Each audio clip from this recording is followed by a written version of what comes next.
ನಮಸ್ಕಾರ ಸ್ನೇಹಿತರೆ, ಗೃಹಲಕ್ಷ್ಮಿಯರಿಗೆ ಭರ್ಜರಿ ಗುಡ್ ನ್ಯೂಸ್. ಸುಮಾರು 1,22,00,000 ಫಲಾನುಭವಿಗಳಿದ್ರಿ. ಸೊ ನೀವು ಯಾರು ಕೂಡ ಅಪ್ಲಿಕೇಶನ್ ಹಾಕ್ಲಿಕ್ಕೆ ಅವಶ್ಯಕತೆ ಇಲ್ಲ. ಯಾಕೆ ಈ ರೀತಿ ಮತ್ತೆ ನಿರ್ಧಾರವನ್ನ ಕೈ ಚೆಲ್ಲಿರ್ತಕ್ಕಂಥದ್ದು ಡಿ ಕೆ ಶಿವಕುಮಾರ್? ಹೌದು, ಸಿಎಂ ಆದಂತಹ ಡಿ ಕೆ ಶಿವಕುಮಾರ್ ಅವರು ಮೊನ್ನೆ ತಾನೇನೆ ಒಂದು ವಾರದ ಹಿಂದೆನೆ ಅಪ್ಡೇಟ್ ಕೊಟ್ಬಿಟ್ಟಿದ್ರು. ಪ್ರತಿಯೊಬ್ಬ ಗೃಹಲಕ್ಷ್ಮಿಯರು ಕೂಡ ಹೊಸದಾಗಿ ಅರ್ಜಿಯನ್ನ ಸಲ್ಲಿಸಬೇಕು. ಬಹಳಷ್ಟು ಜನ ಮೃತಪಟ್ಟಂತಹ ಗೃಹಲಕ್ಷ್ಮಿಯರು ಹಾಗೆ ದುಡ್ಡನ್ನ ಪಡ್ಕೊಳ್ತಾ ಇದ್ರು.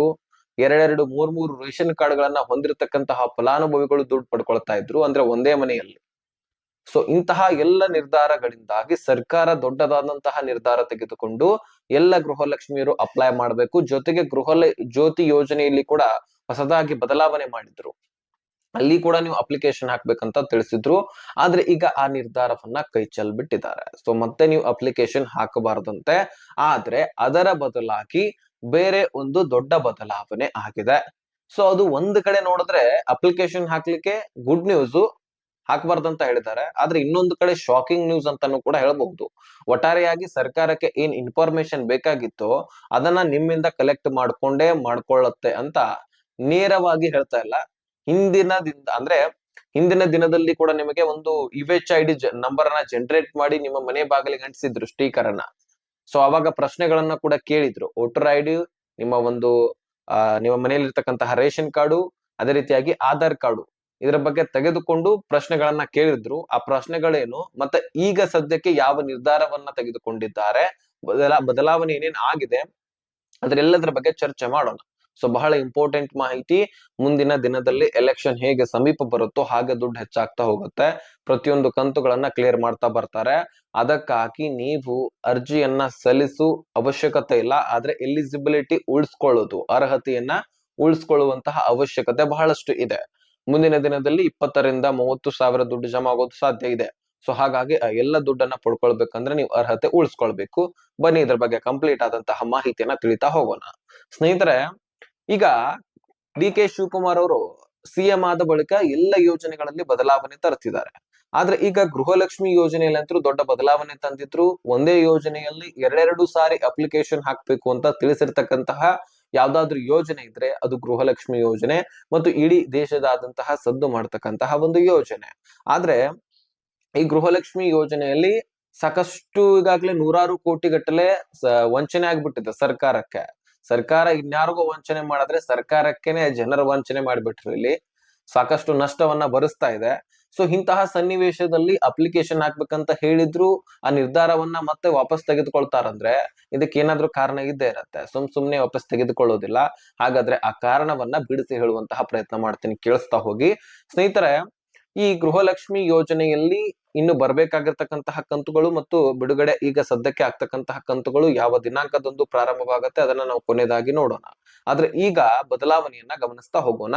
ಸ್ನೇಹಿತರೆ, ನಿಮಗೆ ನಾನು ಒಂದು ವಿಷಯ ಜ್ಞಾಪಕ ಮಾಡ್ತೀನಿ. ನನ್ನ ಪ್ರಾರಂಭದಲ್ಲಿ ಹೇಳಿರುವ ಹಾಗೆ UHID ನಂಬರ್ ಜನರೇಟ್ ಮಾಡಿ ನಿಮ್ಮ ಮನೆ ಬಾಗಿಲಿಗೋ ಅಥವಾ ಗೇಟ್ಗಳಿಗೋ ಅಥವಾ ನಿಮ್ಮ ಮನೆ ಮುಂಭಾಗದಲ್ಲಿ ಅಂಟಿಸಿ ಹೋಗಿರ್ತಾರೆ. ಸೊ ಕಾಂಪೌಂಡ್ ಗಳಿಗೆ ಅದು.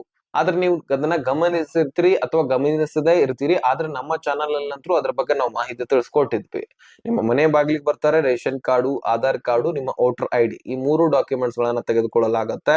ಸೊ ನಿಮ್ಮ ಮನೆಯಲ್ಲಿರ್ತಕ್ಕಂತಹ ಜನರು ಎಷ್ಟು ಜನ ಇದ್ದಾರೆ, ಅವರಿಗೆ ಸರ್ಕಾರಿ ನೌಕರಸ್ಥರು ಹೊಂದಿದವರು ಎಷ್ಟು ಜನ, ಬಿಸ್ನೆಸ್ ಅನ್ನ ಎಷ್ಟು ಜನ ಮಾಡ್ತಿದ್ದಾರೆ, ಅಥವಾ ಕಾರ್ಮಿಕರಿದ್ದೀರಿ, ಅಥವಾ ಯಾವ ವ್ಯವಹಾರಗಳನ್ನ ಮಾಡ್ತಾ ಇದ್ದೀರಿ, ಇನ್ನು ವಿದ್ಯಾರ್ಥಿಗಳಿದಾರ, ಸಂಪೂರ್ಣ ಡೀಟೇಲ್ಸ್ ಅನ್ನ ತೆಗೆದುಕೊಳ್ತಾರೆ. ಇವುಗಳಷ್ಟೇ ಅಲ್ಲದೆ ನಿಮ್ಮ ಮನೆ ಎಷ್ಟು ದೊಡ್ಡದಿದೆ, ನಿಮ್ಮ ಮನೆಯಲ್ಲಿ 4 ವೀಲರ್ ವಾಹನ ಇದೆಯಾ ಅಥವಾ 2 ವೀಲರ್ ವಾಹನ ಇದೆಯಾ, ನಿಮ್ಮ ಮನೆಯ ಆಸ್ತಿ ಪಾಸ್ತು ಎಷ್ಟು, ಅಂದ್ರೆ ನಿಮ್ಮ ಹೆಸರಲ್ಲಿ ಆಸ್ತಿ ಪಾಸ್ತು ಎಷ್ಟಿದೆ, ನೀವು ಇನ್ಕಮ್ ಟ್ಯಾಕ್ಸ್ ಪೇಯರ, ಈ ರೀತಿ ಎಲ್ಲವೂ ಕೂಡ ಮಾಹಿತಿ ಕಲೆಕ್ಟ್ ಮಾಡ್ಕೊಳ್ತಾರೆ. ನಿಮ್ಮ ಮನೆ ಗ್ರಾಮೀಣ ಭಾಗದಲ್ಲಿದೆಯಾ ಅಥವಾ ಸಿಟಿಯಲ್ಲಿ ಇದೆಯಾ, ಸೊ ನಿಮ್ಮ ಹೆಸರಿನಲ್ಲಿ ಎಷ್ಟು ಸೈಟ್ಗಳಿದಾವೆ, ಇದರ ಎಲ್ಲದರ ಬಗ್ಗೆ ಸರ್ಕಾರ ಮಾಹಿತಿಯನ್ನ ಈಗಾಗಲೇ ಪಡ್ಕೊಂಡಿದೆ.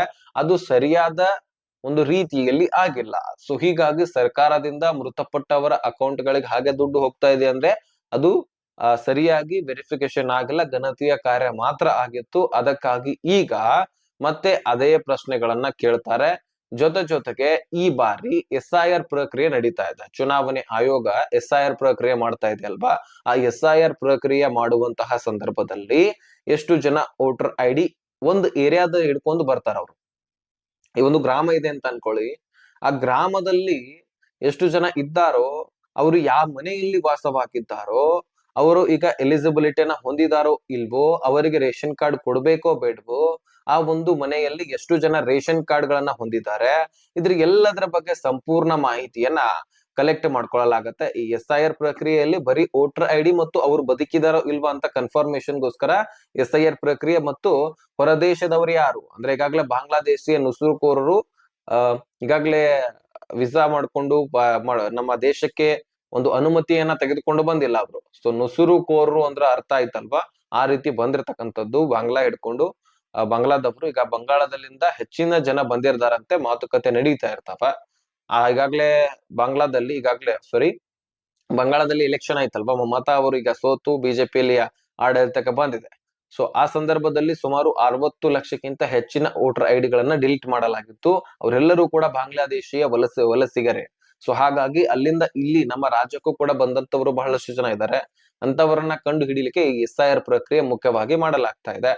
ಸೊ ಅದಕ್ಕಾಗಿ ಕೆಲವೊಂದಿಷ್ಟು ದಿನಗಳಿಂದ ಅಂದ್ರೆ ಈಗ ಯಾರು SIR ಪ್ರಕ್ರಿಯೆ ಮಾಡುವಾಗ ಕೆಲವೊಂದಿಷ್ಟು ಜನದಿಂದ ವರ್ಷಗಳಿಂದ ಬಂದು ಇಲ್ಲಿ ನೆಲೆ ಉರಿಸಿರ್ತಾರೋ ಅದರ ಆಧಾರದ ಮೇಲೆ ಅವರು ಬಾಂಗ್ಲಾದೇಶಿಯರ ಅಥವಾ ಇಲ್ಲಿ ಅವರಂತ ಕಂಡು ಹಿಡಿಯಲಾಗುತ್ತೆ. ಜೊತೆಗೆ ಅವರ ವಯಸ್ಸು, ಅವರ ತಂದೆಯ ವಯಸ್ಸು ಇದೆಲ್ಲವೂ ಕೂಡ ಕಲೆಕ್ಟ್ ಮಾಡ್ಕೊಂಡು ಅದರ ಆಧಾರದ ಮೇಲೆ ಅವ್ರಿಗೆ ವೋಟರ್ ID ಕೊಡ್ಬೇಕಾ ಬೇಡವಾ ಅಂತ ನಿರ್ಧರಿಸಲಾಗತ್ತೆ. ಆ ಒಂದು ಮಾಹಿತಿಯನ್ನ ಕಲೆಕ್ಟ್ ಮಾಡ್ಕೊಳ್ಳುವಾಗ ಪ್ರತಿಯೊಬ್ಬರದು ಕೂಡ ಆಗತ್ತೆ. ಈಗ ನಮ್ಮ ಮನೆಯಲ್ಲಿ ಎಷ್ಟು ಜನ ಇದೀವೋ ನಮ್ಮದು ಎಲ್ಲರದು ಕೂಡ ವೋಟರ್ ID ಚೆಕಿಂಗ್ ಆಗತ್ತೆ. ನಾವ್ ಯಾವಾಗಿನಿಂದ ನಮ್ಮ ರಾಜ್ಯದಲ್ಲಿ ನೆಲೆ ಊರಿದೀವಿ, ನಮ್ಮ ಊರಿನಲ್ಲಿ ಯಾವಾಗ ನಾವು ಬಂದ್ವಿ, ನಮ್ದು ಇಲ್ಲಿ ಎಷ್ಟು ಇದೆ ಆಸ್ತಿ ಪಾಸ್ತಿಗಳು, ನಾವ್ ಯಾವಾಗಿನಿಂದ ಇಲ್ಲಿ ಬಂದಿದೀವಿ ಅಂತ ಮುಖ್ಯವಾದ ಮಾಹಿತಿ ಇದೆಯಲ್ಲ, ಇದು ಇಂಪಾರ್ಟೆಂಟ್. ವಾಸಸ್ಥಳ ಪ್ರಮಾಣ ಪತ್ರ ಇದೆಲ್ಲವೂ ಕೂಡ ಕಲೆಕ್ಟ್ ಮಾಡ್ಕೊಳ್ಳಾಗತ್ತೆ. ಸೊ ಇದರ ಆಧಾರದ ಮೇಲೆ ಸರ್ಕಾರವು ಕೂಡ ವೆರಿಫಿಕೇಶನ್ ಮಾಡಿ ನಿಮ್ಮ ಮನೆಯಲ್ಲಿ ವೋಟರ್ ID ಗಳು ಎಷ್ಟಿದಾವೋ ಅದನ್ನ ಕಲೆಕ್ಟ್ ಮಾಡ್ಕೊಂಡು ನಿಮ್ಮ ಮನೆಯಲ್ಲಿ ಎಷ್ಟು ರೇಷನ್ಸ್ ಕಾರ್ಡ್ಗಳಿದಾವೋ ಅಂದ್ರೆ ಇಷ್ಟು ಜನ ವೋಟರ್ ID ಇದೆ ಅಂದ ಬಳಿಕ ಅವರೆಲ್ಲರದ್ದು ಕೂಡ ಒಂದೇ ರೇಷನ್ ಕಾರ್ಡ್ ನಲ್ಲಿ ಹೆಸರಿರ್ಬೇಕಲ್ವಾ. ಆದ್ರೆ ನೀವು ಎರಡೆರಡು ಮೂರ್ ಅಣ್ಣಂದು ಬೇರೆ, ತಮ್ಮಂದು ಬೇರೆ ಮತ್ತು ಹಿರಿಯರದು ಬೇರೆ. ಸೊ ಈ ರೀತಿ ರೇಷನ್ ಕಾರ್ಡ್ ಅನ್ನ ಮಾಡಿಸ್ಕೊಂಡಿರ್ತೀರಿ. ಇದರಿಂದ ಸರ್ಕಾರಕ್ಕೆ ನಷ್ಟ. ಕೇವಲ ಒಂದು ರೇಷನ್ ಕಾರ್ಡ್ಗೆ ಮಾತ್ರ ನಾವು ದುಡ್ಡು ಕೊಡ್ತೀವಿ, 2 ಅಥವಾ 3 ರೇಷನ್ ಕಾರ್ಡ್ಗಳಿಗೆ ದುಡ್ಡು ಕೊಡೋದಿಲ್ಲ ಅಂತ ಸರ್ಕಾರ ನೇರವಾಗಿ ಹೇಳಿದೆ. ಆದ್ರೆ ಇಲ್ಲಿ ಸಾಕಷ್ಟು ರೇಷನ್ಸ್ ಕಾರ್ಡ್ಗಳನ್ನ ಹೊಂದಿರತಕ್ಕಂತಹ ಫಲಾನುಭವಿಗಳು ಬಹಳಷ್ಟು ಜನ ಇದ್ದಾರೆ. ಅದಕ್ಕಾಗಿ ಅವರೆಲ್ಲರದು ಕೂಡ ರದ್ದು ಮಾಡಲಾಗತ್ತೆ. ಸೊ ಹೀಗಾಗಿ ಸರ್ಕಾರಕ್ಕೆ ಇನ್ಫಾರ್ಮೇಶನ್ ಅಂತೂ ಹಾಗೋ ಹೀಗೋ ಹೋಗೋದಂತೂ ಫಿಕ್ಸ್. ನಾನು ಆಗಲೇ ಹೇಳಿರುವ ಹಾಗೆ ಎಲ್ಲ ಪ್ರಶ್ನೆಗಳನ್ನ ಕೇಳ್ತಾರೆ, ಸಂಪೂರ್ಣ ಡೀಟೇಲ್ಸ್ ಕಲೆಕ್ಟ್ ಮಾಡ್ಕೊಳ್ತಾರೆ. SIR ಪ್ರಕ್ರಿಯೆಯಲ್ಲಿರ್ತಕ್ಕಂತಹ ಮಾಹಿತಿ ಕೂಡ ತೆಗೆದುಕೊಳ್ಳಲಾಗತ್ತೆ. ತದನಂತರ ನಿಮಗೆ ರೇಷನ್ ಕಾರ್ಡ್ ಕೊಡ್ಬೇಕಾ ಬೇಡವಾ, ನಿಮಗೆ ಗೃಹಲಕ್ಷ್ಮಿ ದುಡ್ಡು ಕೊಡ್ಬೇಕಾ ಬೇಡವಾ ಅಂತ ಮಾಹಿತಿ ಕಲೆಕ್ಟ್ ಮಾಡ್ಕೊಂಡ ತಕ್ಷಣ ನಿರ್ಧರಿಸಲಾಗತ್ತೆ. ಸೊ ಇನ್ನು ಯಾರು ಎಲಿಜಿಬಲ್ ಇದೀರಿ ಅವ್ರಿಗೆ ಮಾತ್ರ ದುಡ್ಡು ಪ್ರಾರಂಭ ಈಗ ಸದ್ಯದಲ್ಲಿನೇ ಆಗಲಿದೆ. ಸೊ ಮೊದಲನೇದಾಗಿ 31ನೇ ಕಂತಿನ ಬಿಡುಗಡೆ ಆಗ್ತಾ ಇದ್ದು, ಇದು ಏಪ್ರಿಲ್ ತಿಂಗಳ ಹಣ, 32 ಮೇ ತಿಂಗಳ ಹಣ. ಸೊ ಈ 2 ತಿಂಗಳ ಹಣ 2,000 ಪ್ಲಸ್ 2,000 ಅಂದ್ರೆ 4,000 ರೂಪಾಯಿ ನಿಮ್ಮ ಅಕೌಂಟ್ ಗಳಿಗೆ ಜಮಾ ಆಗ್ಲಿಕ್ಕೆ ಪ್ರಾರಂಭವಾಗಲಿದೆ ಅಂತೆ. ಸೊ ಹಾಗಾಗಿ ಈಗ ಸದ್ಯದಲ್ಲೇನೆ ನಿಮ್ಮ ಅಕೌಂಟ್ ಗಳಿಗೆ ದುಡ್ಡು ಜಮಾ ಆಗತ್ತೆ. ಆದ್ರೆ ನೀವು ಎಲಿಜಿಬಿಲಿಟಿ ಉಳಿಸ್ಕೊಳ್ಳಿ, ಎಲಿಜಿಬಿಲಿಟಿ ಇದೀರಾ ಇಲ್ವಾ ನೋಡ್ಕೊಳ್ಳಿ, ಮತ್ತು ನಿಮ್ಮ ಬ್ಯಾಂಕ್ ಅಕೌಂಟ್ ಚಾಲ್ತಿಯಲ್ಲಿ ಇದೆ ಅಲ್ವಾ ಅದನ್ನು ಕೂಡ ಚೆಕ್ ಮಾಡ್ಕೊಳ್ಳಿ.